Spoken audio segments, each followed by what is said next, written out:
My husband said his year-end bonus was only Y-7,000, but his coworker told me it was Y-700,000. Your husband got a Y-700,000 bonus? I'm so jealous. I froze on the spot. 700,000? Just last night, Gu Yuan told me business was terrible, everyone took pay cuts, and he only got Y-7,000 for all his hard work. I excused myself to the restroom, then hid around the corner and watched Gu Yuan laughing with several executives. He wore a tailored suit, a luxury watch, and looked like he owned the room. I looked down at myself, a 5-year-old dress and heels so worn the leather was peeling. Y-700,000 and Y-7,000. Those two numbers kept crashing into each other in my head. I remembered Gu Yuan sitting on the bed last night, sighing that layoffs were coming and he'd be lucky to keep his job. He even told me to sell our old newspapers because every little bit counted. I felt so bad about his stress that I was planning to cancel our daughter's English classes the next day. Now, seeing that smug, successful look on his face, I felt like the biggest fool alive. I didn't go back to the table. I grabbed my coat and left the hotel. The cold air hit my face and cleared my head. The last 5 years started replaying in my mind. 5 years ago, my career was taking off. On our wedding day, he held my hand and promised, "I'll make the money. You just focus on being beautiful." I bought every word. I quit my job and stayed home. After Annan was born, he said a nanny cost too much and told me to raise her myself. For 5 years, he gave me exactly Y-3,000 a month to cover every expense for our family of 3. Every morning at 6, I went to the market for the cheapest discounted vegetables. All my clothes came from bargain stalls, and nothing cost more than Y-100. If I spent even an extra Y-100, Gu Yuan accused me of wasting money and not appreciating how hard he worked. I'm out there bending over backward for everyone, and you're home blowing money. After that, I barely spent a cent. I secretly took online craft jobs to help with bills and even used my dowry savings to pay Annan's tuition. I thought we were a couple struggling together. Meanwhile, he got a Y-700,000 bonus and told me it was only Y-7,000. When I got home, my mother-in-law was sitting on the couch watching TV. "Why are you so late? I reheated dinner 3 times. Were you out wasting money again?" I looked in the kitchen. The only food left was half a plate of cabbage from lunch. I turned to my mother-in-law. Anger rose in my chest. "Mom, Gu Yuan got his year-end bonus today. Did you know?" Her face changed instantly, and her eyes darted away. She pretended not to hear and turned up the TV. I walked over and unplugged it. She jumped up and yelled, "What is wrong with you? Have you lost your mind?" I stared straight into her eyes.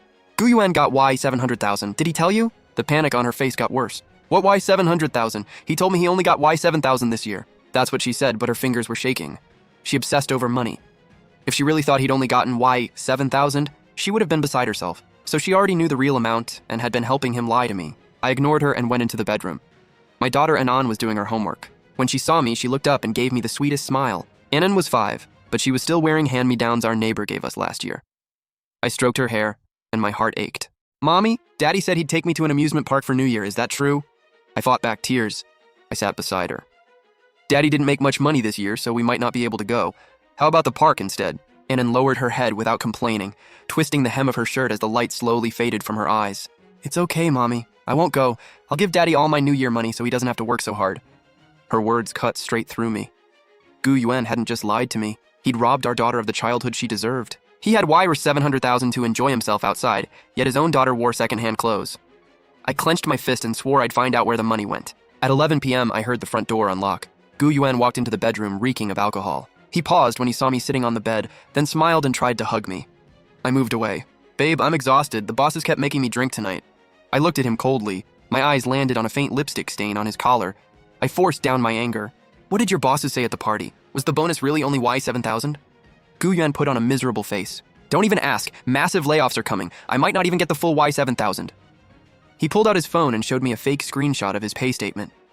If his coworker hadn't slipped up, I would have believed him. Looking at that perfectly sincere face made me sick. I handed the phone back. "If that's the case, I'll ask my parents for some money tomorrow so we can cover next month's mortgage." A flicker of guilt crossed his face. "Babe, I'm sorry you have to do that. Once I get through this rough patch, I'll give you a good life. Go shower, you smell like booze, don't wake the kid." Gu Yuan nodded and went into the bathroom. I searched his coat pockets and found a receipt from a high-end jewelry store. It was dated 3 days earlier, Y-88,000 for a diamond necklace. That was the night he claimed he had to work late. He wouldn't spend a few dozen yuan on our daughter's school supplies, but dropped Y-88,000 on a necklace without blinking. I photographed the receipt and put it back. Half an hour later, Gu Yuan finished his shower, fell onto the bed, and passed out. I quietly picked up his phone and unlocked it with my mother-in-law's birthday. Then I searched his transfer history. What I saw made my stomach drop. Starting 3 years ago, on the 15th of every month, he sent money to the same account. It started at Y-10,000, then rose to Y-20,000, and lately it was Y-30,000. The recipient only showed Sue. I added it all up. Over 5 years, the total was more than Y4 million. Then I opened his messages, and the world around me went ice cold. Babe, the doctor says the baby may come early. Please come stay with me. The message was from spring 5 years ago, when I was pregnant with Annan and suffering terrible morning sickness. The chat was full of love messages between Gu Yuan and another woman. Her name was Su Yao. There were photos of a little boy with Gu Wen's exact eyes and brows, dressed in designer clothes and living in a huge luxury apartment. Our son came first in his class. You promised him a condo by the ocean. Gu Yuan sent a voice message back. Don't worry, I got a Y700,000 bonus this year. I'll pay the down payment tomorrow and put the place in your name. I was shaking with rage when Su Yao suddenly sent another message. Babe, our son has a fever and won't stop crying. Can you make an excuse and come over? Then a video call popped up. The ringtone blasted through the bedroom. I panicked and tried to decline it. At that exact moment, a cold hand clamped around my wrist from behind. I turned stiffly and met Gu Yuan's eyes wide open in the darkness. It's the middle of the night. Why are you awake and what are you doing with my phone? His grip was so hard my bones hurt and the phone nearly fell. I swallowed the pain as my mind raced, trying to figure out how to handle the man in front of me. I forced myself to stay calm and immediately hit the power button. The screen went black and the ringtone stopped. I set the phone on the nightstand and yanked my wrist free, acting annoyed like he'd just woken me up. I told myself I couldn't provoke him now. I still hadn't saved all the evidence. If I tipped him off, he'd only get better at hiding the money. What is wrong with you? Why are you acting crazy in the middle of the night? Gu Yuan snatched the phone and stared at the black screen. He pressed the power button a few times, checking its status. Why did you take my phone? Who told you to snoop? I rubbed my eyes and let out a huge yawn. Your alarm kept going off and I couldn't sleep. I tried to shut it off and accidentally opened some video screen. He studied me suspiciously, unlocked the phone, and checked it. When he saw I wasn't on the chat screen, he relaxed a little. That was a video meeting from the company group. Everyone's working late on a crisis. You don't understand this stuff, so don't touch it. I laughed bitterly inside, but put on a concerned expression. After a while, Gu Yuan pretended to lie back down. A meeting this late? Your bosses are brutal. Go join it. I'll sleep in the guest room so I don't disturb your work. I carried my pillow out of the master bedroom. The moment the door shut, I leaned against the wall, my back soaked in cold sweat. I knew he was suspicious. He'd definitely change his password tomorrow. I had to get solid proof fast. The next morning, Gu Yuan left for work like usual. After breakfast, he even gave our daughter a fake little kiss on the forehead before leaving. The second he was gone, I opened his desktop computer. He barely used it and thought I didn't know the password, but I did. His mother's birthday. I logged into his webmail. I hadn't slept at all. Those transfer records kept flashing through my head, every number cutting deeper. I searched every attachment with words like invoice and contract. Soon, inside a hidden folder, I found a scanned property purchase agreement. It was for an upscale development called Taoyuan Residence, bought 3 years earlier, a 127 square meter luxury apartment. The down payment was Y1.2 million plus Y300,000 in high-end renovations. The contract clearly listed both Su Yao and Gu Yuan as owners. He used our marital assets to buy that woman a luxury home, while our daughter and I squeezed into the shabby 60 square meter apartment he'd bought before marriage, counting every yuan at the grocery store and needing his approval to buy extra ribs. Then I found a vehicle invoice, a Y350,000 BMW SUV registered in Su Yao's name. I kept digging. My hands wouldn't stop shaking. I found a tuition bill from a private international school, $150,000 a year, the most expensive plan. The student's name was Gu Zixuan. Gu Zixuan, age 5. The moment I saw his age, it felt like a hammer slammed into my chest. Gu Yuan and I had been married exactly 5 years. That meant Su Yao was already pregnant with his child when he proposed to me. He was promising me forever while going to prenatal appointments and having a baby with another woman. Then I found an insurance policy. Gu Yuan had bought the boy a huge education plan costing $50,000 a year. Under beneficiary, Gu Yuan's name was written clearly. Legally, he'd fully acknowledged the child. I downloaded everything, zipped the files, and sent them to my private backup email, then wiped the browsing history. When I was done, I collapsed into the chair, completely drained. More than $4 million. He had poured it into that woman and child like money meant nothing. Last month, I wanted to buy Annan a Y200 set of art supplies. He yelled at me for 3 days, calling me wasteful and saying I didn't understand how hard money was to earn. At noon, my mother-in-law came back from her dance group carrying a tiny bag of discounted apples. She slammed them onto the coffee table with a thud. I keep telling you, stop buying useless things. Gu Yuan works hard for his money. You need to learn how to run a household properly. Looking at her mean, judgmental face made my stomach turn. For 5 years, she'd used those words to keep me living like an unpaid maid. Mom, Gu Yuan gives me Y to $3,000 a month. After utilities and groceries, we can barely afford meat. Why don't you say something to him? Why 3,000 isn't enough? I used to feed a whole family on Y30 a month. You're just spoiled, always wanting nice food and wasting my son's money. I didn't argue. I quietly picked up my bag and left. Fighting with her was pointless. Deep down, she would protect her precious son no matter what. If she knew about the Y-bar 700,000 bonus, she surely knew about his other child too, and had been covering for him. I didn't just want a divorce. I wanted every cent he'd hidden put back where it belonged. I wanted that hypocritical mother and son held accountable. I took a 2-hour bus ride to the upscale complex listed in the contract. It was beautifully landscaped with a lake and fountains visible through the gates. Security was tight with uniformed staff everywhere and keycard access at every entrance. I couldn't get in, so I sat in a cafe across the street, staring through the floor-to-ceiling window at the gate. I gripped my 3-year-old phone so hard the cracked screen dug into my palm. It was Gu Yuan's old phone. He upgraded to the newest model, then tossed this one to me like a favor. At 4:30 p.m., a white BMW SUV came out of the underground garage. I recognized it immediately. It was the one Gu Yuan had bought. It pulled over, and a polished-looking woman stepped out. She wore the latest trench coat, carried a designer bag, and had perfectly styled waves. That was Su Yao. Soon, a little boy in an international school uniform ran over and jumped into her arms. He was wearing limited edition sneakers. I remembered Annan staring at that exact pair through a store window for ages. Gu Yuan had pulled her away and said, "Only shallow people waste money on shoes like that." Now, those shoes were on another woman's son. I took out my phone, zoomed in, and captured clear photos and video of the mother and son. Su Yao crouched to wipe the boy's sweat. He pulled out a phone and casually started a video call. "Dad, I'm out of school. When are you taking me somewhere nice to eat?" I couldn't hear the other end, but I saw Su Yao take the phone, smiling sweetly as she called him honey. That picture-perfect family of 3 burned my eyes. I recorded the full 3-minute scene and saved it. This wasn't just proof that Gu Yuan was cheating. It also supported my case that he'd built a second family and moved marital assets. I finished my cold coffee and left. Whatever love I had was gone. No tears. Just a plan. I wasn't going to confront him and beg for answers. I was going to make sure he lost everything he'd built on lies. I didn't go home. I went to a well-known law firm in the city where a female attorney with 10 years of experience met with me.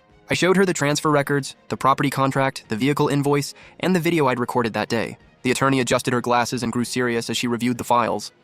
"Your husband appears to have seriously deceived you during the marriage, and he has also moved a large amount of marital property." I looked at her calmly, my own steady voice almost scaring me. "If I file for divorce now, how much can I recover?" She quickly worked through the numbers. When one spouse conceals or transfers marital assets, a court can reduce that spouse's share in the divorce.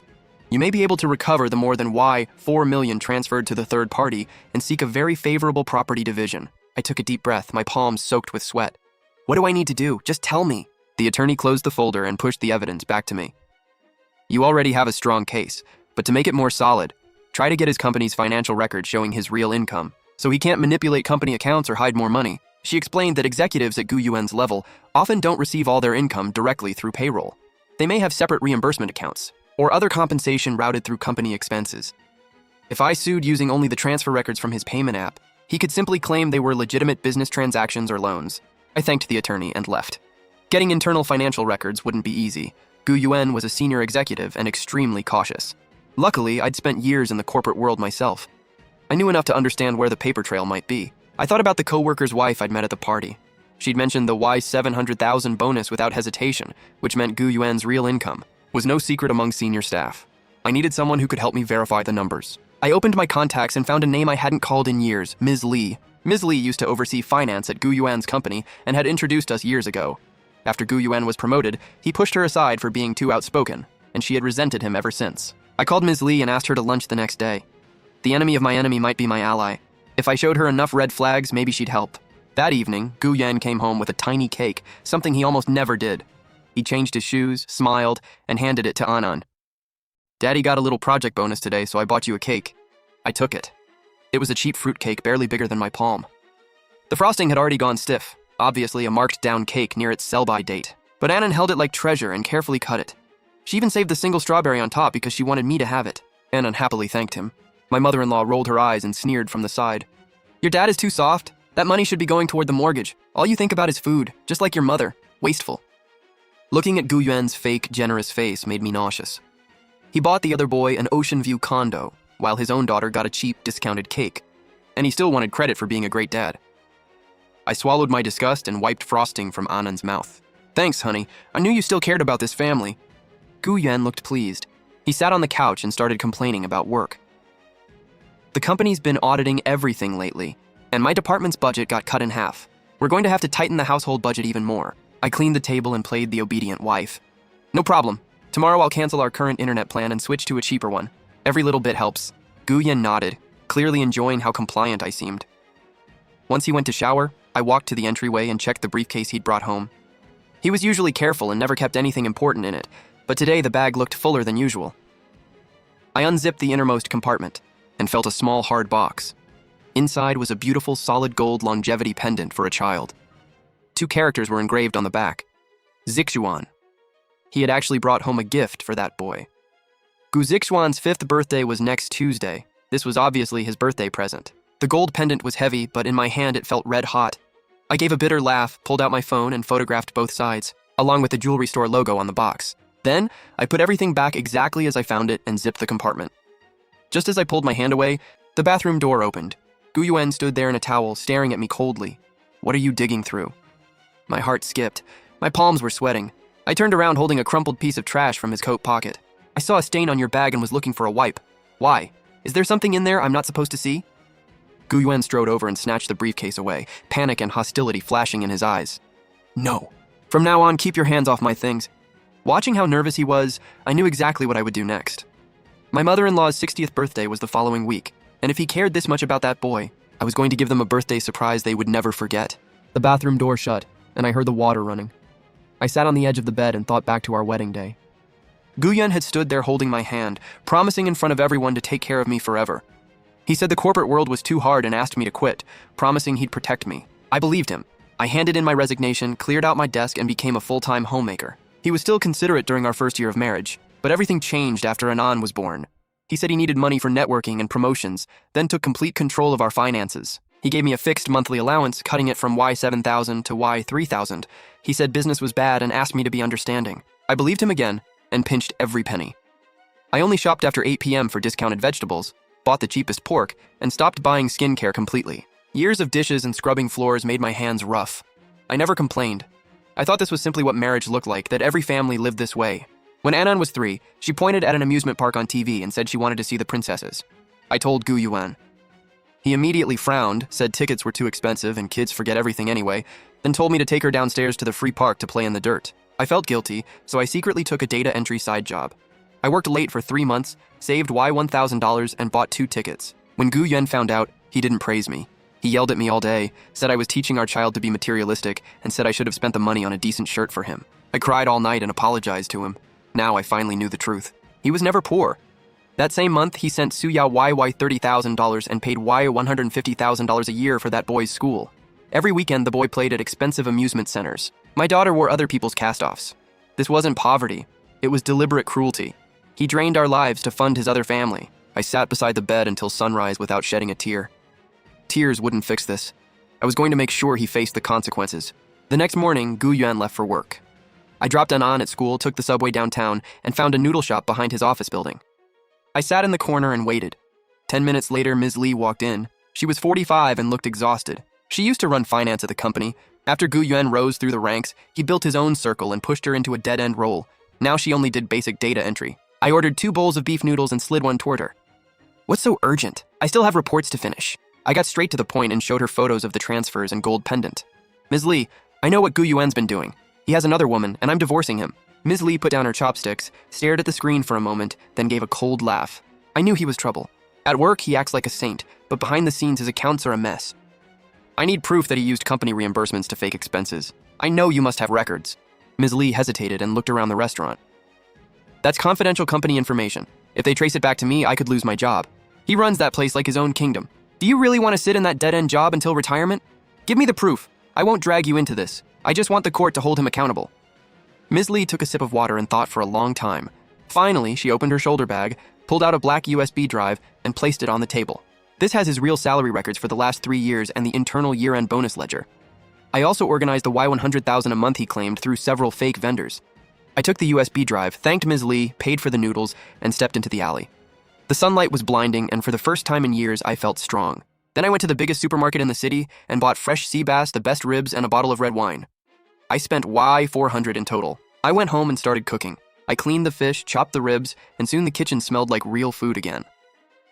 At 6 p.m., the front door opened. Gu Yuan walked in, smelled the food, and stared at the table in surprise. "What's the occasion? Why did you make so much?" He He changed his shoes, sat down, and popped a piece of fish into his mouth. I said, "No occasion. You've been working so hard lately. I wanted to treat you." I sat across from him and poured him a glass of red wine. "This fish wasn't cheap, was it? Don't spend like this again. We have too many bills. Gu Yuan, we've been married 5 years and I haven't taken a single real trip. This new year, why don't we take Anand to Sanya for a few days?" He stopped eating. The smile vanished from his face and he looked at me with a hard expression. "Sanya? Flights and a hotel would cost at least YY 20,000 or YY 30,000. I told you I didn't get a bonus this year. Do you just not listen?" I didn't get angry. I calmly picked up my phone, lit the screen, and slid it across the table. On the screen were screenshots of his transfers. Only a Y 7,000 bonus? Then where did the Y 30,000 you send out every month come from? Thin air? Gu Yuan stared at the screen, his face turning white. He lunged for the phone, but I pulled it back first. "You went through my phone? Those are company transactions. What would a stay-at-home wife know about business? What kind of business sends money to Su Yao's personal account and buys her a YY 1.2 million home and a YY 350,000 car?" He froze. He finally understood I knew everything. The dining room went dead silent except for the ticking clock on the wall. He leaned back, rubbed his face with both hands, and began the performance he'd clearly rehearsed. He sighed heavily. "Since you already know, I won't hide it anymore. Su Yao is my ex-girlfriend. So you used our marital money to support your ex and you think that's okay? Can you just let me finish? After we broke up, she found out she was pregnant. She refused to end the pregnancy and insisted on having the baby. By then, you and I were already engaged. Why didn't you tell me? What good would that have done? Would you still have married me? He's my son. I couldn't just abandon him."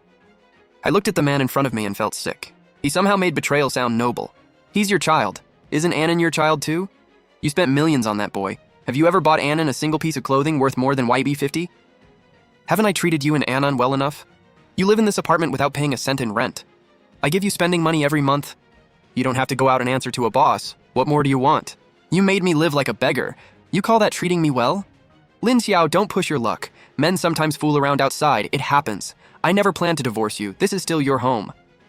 He crouched down and tried to hold my hand. I pulled it away coldly. How about this? I'll send them a little less each month and give you an extra $1,000 for expenses. We'll forget this happened. For Annan's sake, so she can have an intact family. Just calm down. He was trying to manipulate me again. He thought I was still that timid housewife, that tossing me another Y1000 was some incredible favor, and that the words intact family could keep me trapped forever. He had no idea every sentence only made me more determined to bring his lies down. I didn't argue or smash the plates. Anger would only make him cautious. I needed him relaxed, and I needed time to get the evidence on that USB drive to my attorney. I forced out a stiff smile. I'll think about it. I'm going to wash the dishes. I stood up and cleared the leftovers. Gu Yuan let out a long breath of relief. He thought he had everything under control, then walked onto the balcony and lit a cigarette, looking like a general who had just won a war. I stood at the kitchen sink with cold water running over my hands. Watching his shadow stretch across the balcony tiles, I made myself a promise. Next week was my mother-in-law's 60th birthday. At that family dinner, I would make sure everyone finally saw who Gu Yuan really was. The next morning, Gu Yuan finished breakfast and left for work. The door had barely closed when my mother-in-law walked into my bedroom without knocking and sat by the bed. The panic from yesterday was gone. She put on her stern elder act. Lin Xiao, Gu Yuan told me everything last night. What he did was wrong, yes, but he's still a man. I didn't say a word. I just watched her put on her little show. Su Yao knew exactly what she was doing. She secretly got pregnant back then, and the Gu family wasn't about to let its own grandson grow up somewhere else. Mom, you knew about that illegitimate child from the very beginning, and you hid it from me for 5 whole years. I kept it from you for your own good. You only gave birth to a girl. The fact that Gu Yuan didn't leave you already makes him more than generous. She made blatant son preference sound almost reasonable, like I was supposed to be grateful for it. Gu Yuan said, as long as you don't make a scene about divorce, he'll give you an extra 2,000 yuan a month for expenses, and you'll still run the household. I looked at that calculating face and knew confronting them now would get me nowhere. I had to keep them calm. So I lowered my head and pretended to give in. Fine, I'll do what you say. As long as Gu Yuan comes home on time, I can put up with it for Annan. My mother-in-law smiled in satisfaction, stood up and brushed the wrinkles from her clothes. That's more like it. A wife should know her place. Tomorrow is my 60th birthday, so go to the kitchen and get the menu sorted out. She left the bedroom. I locked the door and wiped the sweat from my palms. I hid the drive containing the sensitive files on me. After dropping Annan at school, I took a cab to a law firm and handed it to a female attorney. She opened the encrypted reports and began calculating as alarming rows of data filled the screen. Ms. Lin, over the past 3 years, your husband moved nearly 3 million yuan by inflating project expenses and routing money through shell companies.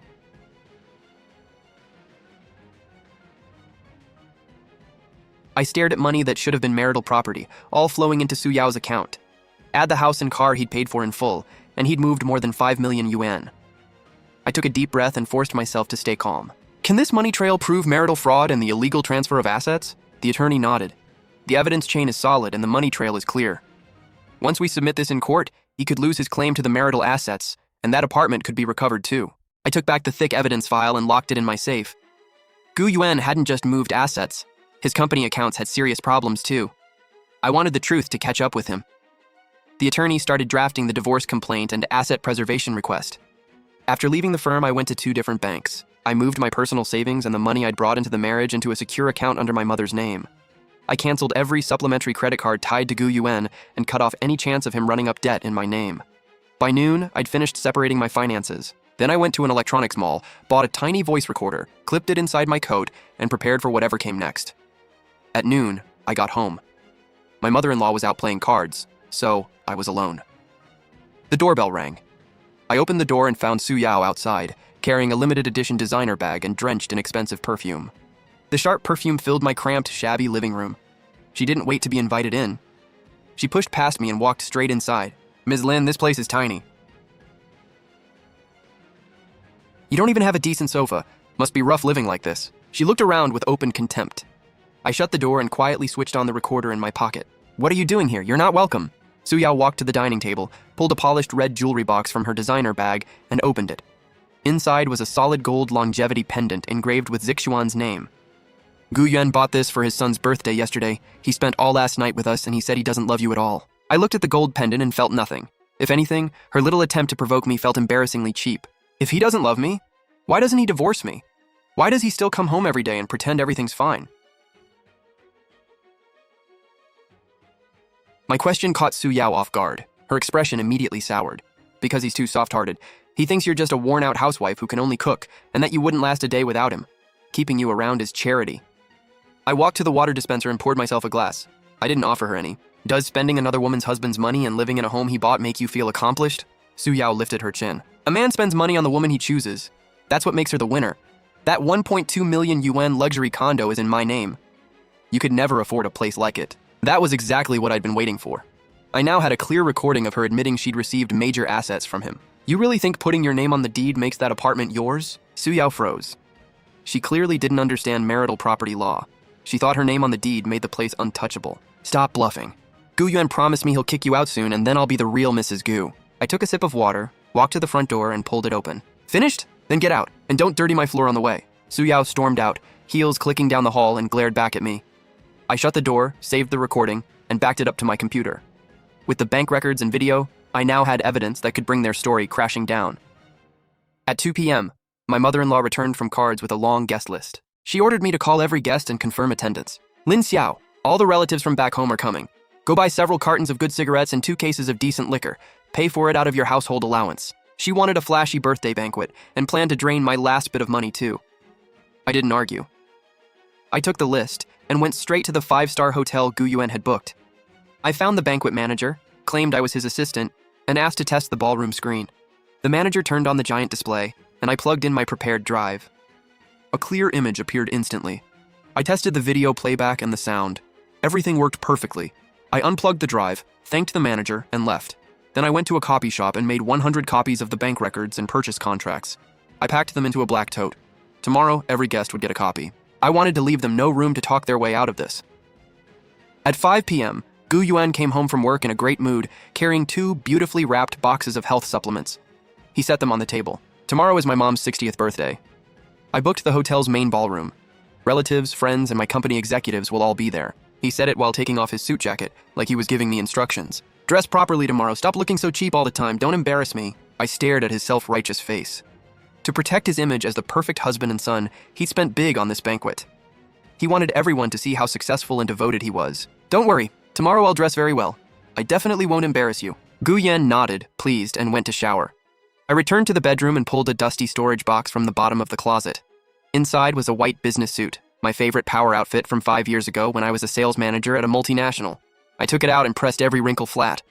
For 5 years, I'd worn bargain clothes. Over those 5 years, I'd almost forgotten I used to be formidable in business. I put on the suit and faced the mirror. Fine lines framed my eyes, but my gaze was sharper and colder than ever. The timid housewife was gone. The woman in the mirror was Lin Xiao, ready to take her life back. After dinner, I started packing. I threw every cheap, discounted outfit Gu Yuan had bought me into trash bags. I tossed the worn rags my mother-in-law used to humiliate me with and cleaned out the apartment. I kept only what Anan and I truly needed, folded her best clothes neatly into a small suitcase, and confirmed the moving company. As soon as the birthday banquet ended tomorrow, I would take Anan and leave this sickening home for good. I didn't want to stay 1 minute longer. Gu Yuan sat on the couch watching TV. Seeing me bustle around, he assumed I was deep cleaning for tomorrow's party. Honey, you've been very good today. As long as you behave, this family can stay nice and peaceful. I carried 2 huge trash bags to the door, looked back at him, and gave him my brightest smile in 5 years. Don't worry, after tomorrow, every one of us will get exactly what we deserve. Gu Yuan didn't catch the meaning. He smugly changed the channel and started planning how to impress his bosses at the banquet, unaware that the evidence against him was already sitting in my bag. By 10 p.m., everything was ready. The tote packed with evidence rested beside my pillow. Tomorrow, the finale would begin.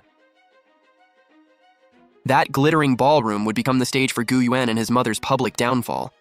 When they felt untouchable, I would expose everything before their relatives and company leaders. I wanted them to know what falling from the top felt like. That night, Gu Yuan slept deeply, unaware that a storm was headed straight for him. I listened to the clock tick. By noon the next day, Gu Yuan had rented the entire ballroom of a 5-star hotel. 20 tables filled the lavish hall. Relatives from his hometown occupied more than half, while bosses and co-workers filled the rest. Gu Yuan greeted guests in a crisp suit as his mother bragged about her successful son and lucky life. I walked into the ballroom holding Annan's hand. Gu Yuan looked surprised by my outfit, but his expression quickly turned into a frown. Today is my mom's big day. Why are you dressed to stand out like that? Trying to steal the spotlight? I looked at his fake, polished face and answered calmly. Relax. Every bit of attention today belongs to you and your mother. I won't take any of it. He scoffed and walked off to toast his boss, Mr. Wang. The man patted Gu Yuan on the shoulder and praised him as a devoted family man. I watched coldly, gripping the black tote packed with 100 copies of evidence that could destroy his reputation. Then I found the hotel employee running the big screen. I slipped him a thick cash envelope and told him to play the contents of my drive in 10 minutes when I gave the signal.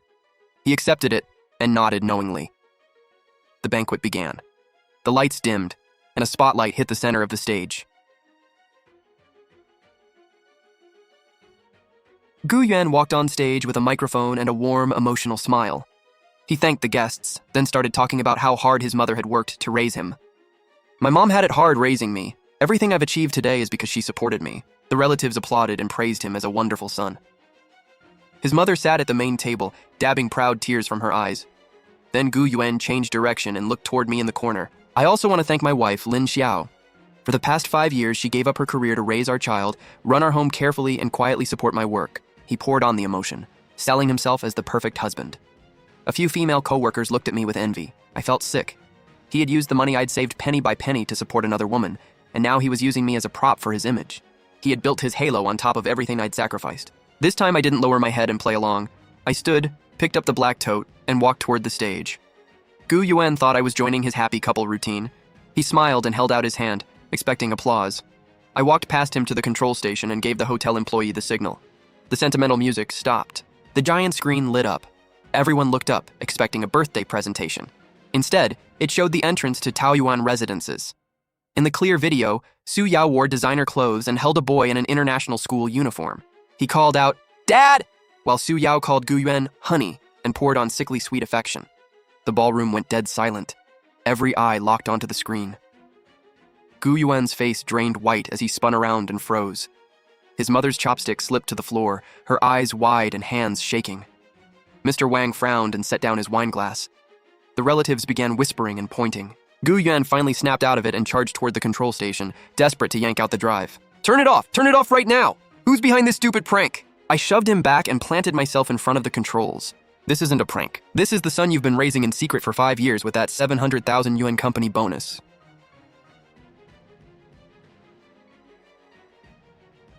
I wasn't shouting, but the microphone carried my voice across the room. Every word landed hard. Furious, Gu Yuan raised his hand as if to hit me. I stared straight at him without backing down. He glanced at the packed ballroom and, in the end, didn't dare follow through. "Lin Xiao, have you lost your mind? You're ruining my reputation. You'll pay for this." I laughed coldly and turned to the stunned relatives and executives. I opened the black tote, grabbed a stack of copies, and threw them into the air. Pages fluttered across the main table like snow. Then I handed the rest out one by one, giving my uncle a home purchase contract and my cousin aunt a private school tuition receipt. These relatives had heard my mother-in-law complain about me for years, and many said I wasn't good enough for Gu Yuan. Now they stared at the documents in disbelief. My uncle slammed the contract down and called Gu Yuan an ungrateful fraud. My cousin aunt grabbed my hand and suddenly claimed she'd always known he couldn't be trusted. Take a good look. This is your so-called perfect husband, 30,000 yuan transferred every month, a 1.2 million yuan luxury condo bought in cash, and 150,000 yuan a year for his secret son's school tuition. Guests picked up the copies scattered on the tables. Mr. Wang grabbed a bank statement and his face darkened. It showed not only transfers, but a 100,000 yuan reimbursement Gu Yuan had run through a fake supplier, backed by internal records. His misuse of company funds was exposed. Mr. Wang slammed the table and stood, pointing at him. Gu Yuan, you've got some nerve. You even touched company project funds? Gu Yuan forgot all about me and scrambled over to Mr. Wang. Mr. Wang, please let me explain. It's all fake. Lin Xiao is jealous of me. She made this evidence up to frame me. I didn't let him spin another story. I pulled out the recorder and hit play into the microphone. Su Yao's smug voice filled the ballroom as she bragged about the apartment Gu Yuan bought her and mocked me as the wife he could throw out any time. When it ended, the room erupted. Relatives pointed at Gu Yuan and cursed him for being shameless. My uncle grabbed a glass of wine and splashed it across Gu Yuan's face. Wine ran down his hair and suit. He looked completely humiliated. My mother-in-law was shaking with rage. You vicious woman, you're trying to ruin our whole Gu family, aren't you? I'll make you pay. She lunged at me, but several relatives grabbed her first. Everyone looked at her with disgust because the video had clearly shown her visiting the secret child at Taoyuan residences.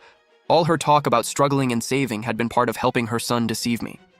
She wasn't an innocent elder. She was part of the scheme. I stood on stage watching mother and son unravel, and I felt no sympathy at all. For 5 years, you had me hunting for the cheapest produce just so you could save money to buy limited edition sneakers for your precious grandson.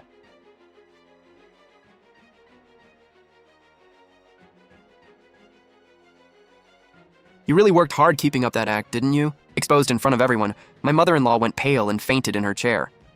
The room exploded into chaos. Some people shouted for first aid, others called emergency services. Mr. Wang and several company employees stood up and headed for the exit without even looking at Gu Yuan. Gu Yuan rushed over and grabbed Mr. Wang by the leg. Mr. Wang, please don't go. Give me one more chance. I'll fix the books, I swear. Mr. Wang kicked free and looked down at him with disgust. Don't come to work tomorrow. Get ready for an investigation by legal. And don't even think about walking away with a cent of company money. Gu Yuan collapsed onto the floor, staring after Mr. Wang in total despair. He knew he'd lost more than his job. He could be facing huge financial claims, too. The status he'd been so proud of vanished in an instant. Then he turned and glared at me. Lin Xiao, happy now? You ruined my career. What are you going to live on? You won't get a single cent from me. You've got it backward. This is only the beginning. I've already filed for divorce and asset preservation. Every bank account in your name and that luxury condo will be frozen this afternoon. Gu Yuan's eyes went wide. He couldn't believe it. He'd always thought I was a clueless housewife who could never uncover his hidden assets. He thought he could quietly move the money, invent some excuse, and throw me out with nothing. He never imagined I'd strike when he was at his proudest. I walked to the corner and took Anan's hand. The chaos had terrified her, and she clung tightly to my clothes.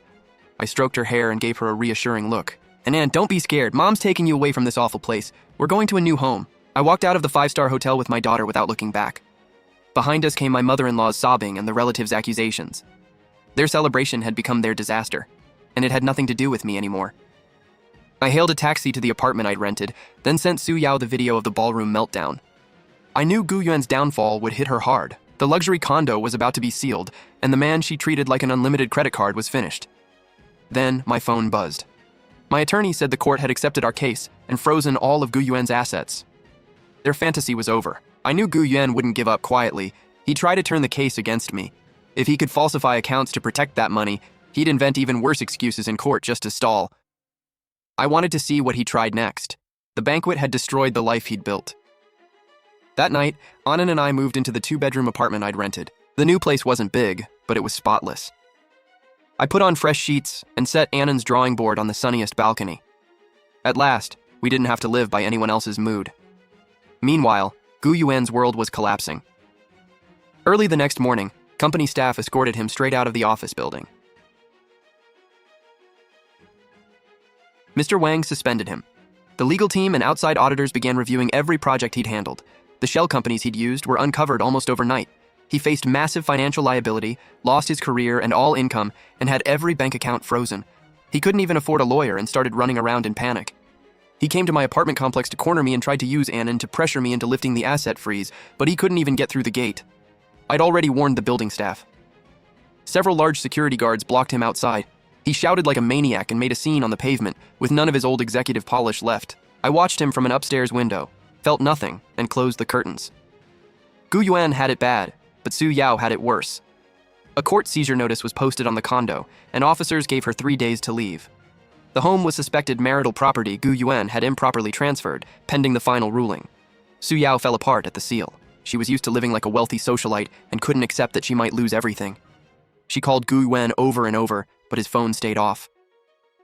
With the child in tow, she searched the places he usually went and finally found him in a cheap budget hotel, lying miserably on a musty bed. Su Yao stormed in, hitting and yelling at him, calling him useless for failing to keep even one apartment. Gu Yuan was already furious. He slapped her back and called her a money-hungry parasite, saying her greed had brought him to this point. The two people who had teamed up to deceive me showed their ugliest sides once the money was gone. They turned on each other, shifting every bit of blame back and forth. Reading the updates my attorney sent me was more dramatic than any TV series. They had earned every consequence. With nowhere left to turn, Gu Yuan kept trying to call me. I'd changed my number, so he had to contact me through my lawyer and ask for an out-of-court settlement. He offered to transfer the old house to me, add another 2,000 yuan a month in child support, and even sell the BMW in Su Yao's name and give me half. He thought those offers were generous enough, as if I could still be brushed off like I had been for 5 years. My lawyer rejected everything. I told her I wasn't giving up a single cent. I wanted him to lose the fortune he'd hidden and pay for 5 years of deception. When settlement failed, Gu Yuan got desperate. He flooded my social media with lies, calling me cruel and claiming I was destroying my husband for money. I ignored the ranting, preserved the posts as evidence, and added them to the record showing he had no remorse. Everything was ready. I waited for court. The hearing date came quickly. My attorney and I arrived on time at the plaintiff's table. Gu Yuan entered with relatives, gaunt, disheveled, and hollow-eyed, with none of his old arrogance. His mother didn't come. I'd heard she was hospitalized after collapsing from stress at the banquet. Su Yao was also summoned as an interested party. She sat in the gallery, pale and terrified of losing the property. The judge called the hearing to order. My attorney began with the bank records and purchase contracts, laying out a complete evidence trail showing how Gu Yuan had moved huge sums over 5 years. Gu Yuan's lawyer argued that the spending was part of his duty to support a child. He produced a thick stack of receipts, claiming the money all went to the boy. Gu Yuan wiped away tears and insisted he only wanted to protect his child, adding that he had still given me household money. I watched the performance without emotion. My attorney stood and produced more evidence, tearing apart their story point by point. Gu Yuan bought the other woman a 350,000 yuan luxury SUV and paid 1.2 million yuan cash for a high-end home registered in her name. That is not basic child support. It is using marital assets to fund a lavish lifestyle for a third party.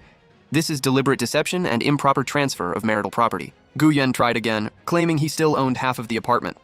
I cut off that fantasy immediately. You bought it with income earned during our marriage. Every yuan of that money was marital property. You took it behind my back to impress another woman, so how can you call it yours alone? Gu Yuan had no answer. I submitted the internal reimbursement records showing he'd falsified company expenses too. They further exposed the pattern behind his behavior.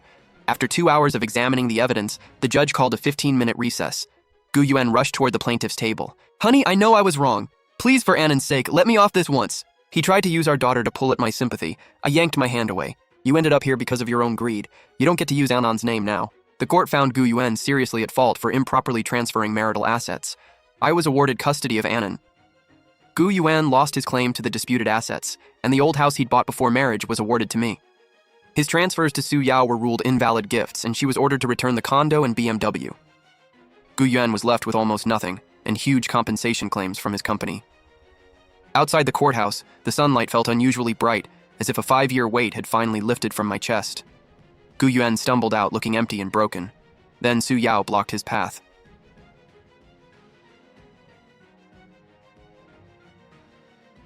Gu Yuan, you useless loser! The court is taking my apartment and my car. What am I supposed to do now? Su Yao grabbed Gu Yuan's clothes in a rage. He slapped her, and they started fighting outside the courthouse as people stared. The once devoted couple had become enemies.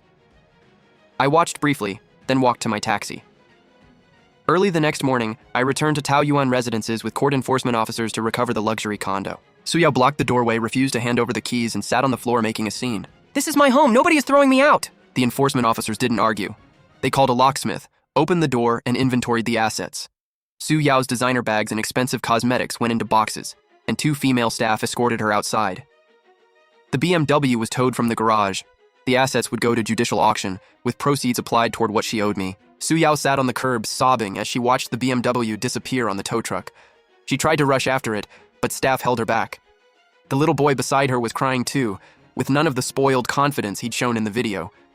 Su Yao kept calling Gu Yuan for help, but all she got was the automated message saying his phone was off. At last, she understood she'd lost everything: the luxury home, the car, and her reputation. The court ruling had reached her hometown too, so her parents and relatives now knew about the affair.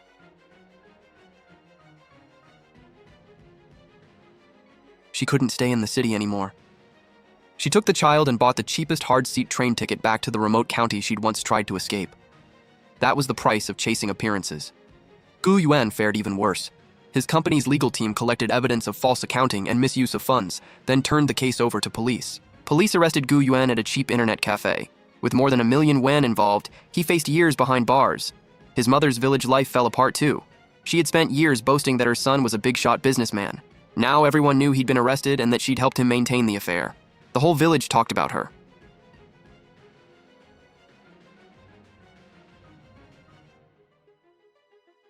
She hid in her rundown house and barely went outside. Even a trip to the village shop brought gossip and ridicule. She had lived for appearances, and now that image had shattered by her own hand. She cried at home, wishing she'd stopped her son, but regret changed nothing. Once she chose to enable the deception, consequences were bound to follow. Call it karma. I was finally free of Gu Yuan and his family. The first court-enforced compensation payment arrived in my bank account, money that had always belonged to our marital estate. Looking at the long string of numbers, I knew I had finally recovered what was mine, and they had finally faced the consequences of what they'd done.